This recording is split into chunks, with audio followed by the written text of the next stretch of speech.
Evo, gospodine, ali možete reći gdje je grad Gwangju? Ne, nemam pojma, ali pretpostavljam da je u Kini.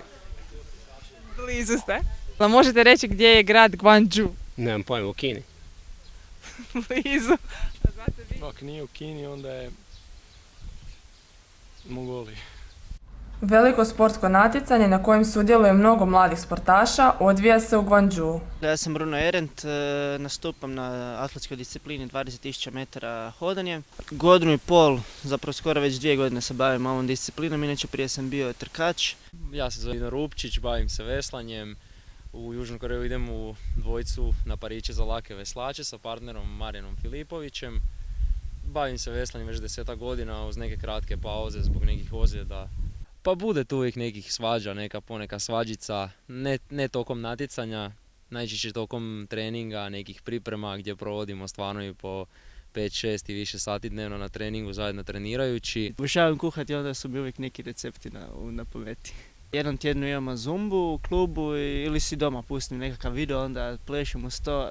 Za inače sportsko hodanje jako bitno, osim izdržljivosti, jako glava i fleksibilnost kukova. Što su dečki jedan drugome savjetovali i kakve su rezultate prognozirali? Pa evo Bruno, ja bi ti ponudio ako hoćeš doći napraviti koji trening sa mnom u dvojicu na pariće, to bi ti sigurno poboljšalo neku mišićnu izdržljivost malo, pa ako budeš zainteresiran javi se. Javi se. A Bruno, šta ti imaš za njega? Pa isto tako u sportskom hodanju dosta radimo upravo na toj fleksibilnosti ramena i ramenog pojasa. Pa isto evo, pozivam te pa dođi koji put malo na trening, čisto da vidiš kako je to, malo da ti ojačamo sad, pripremamo bolje za trke. Može i zumba. Ja bi mu osobno naravno želio da osvoji medalju, ali pošto si sam napomenuo da bi bio sigurno sretan s ulaskom u top 10, evo ja ti želim barem ulazak u 10.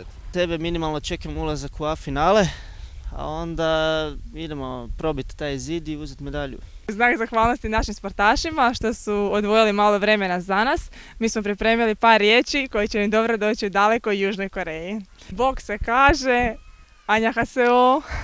Bruno, jel možeš izgovoriti? Annyeonghaseyo. Kako si naglasio? Annyeonghaseyo. Hvala se kaže Kamsamnida. Kamsamnida. Kamsamnida.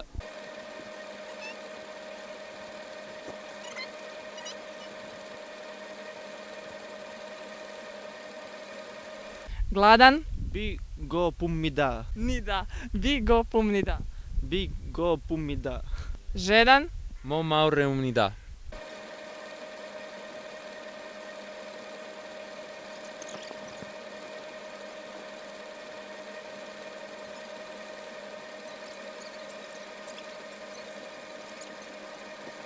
Gi albu rium sumnida.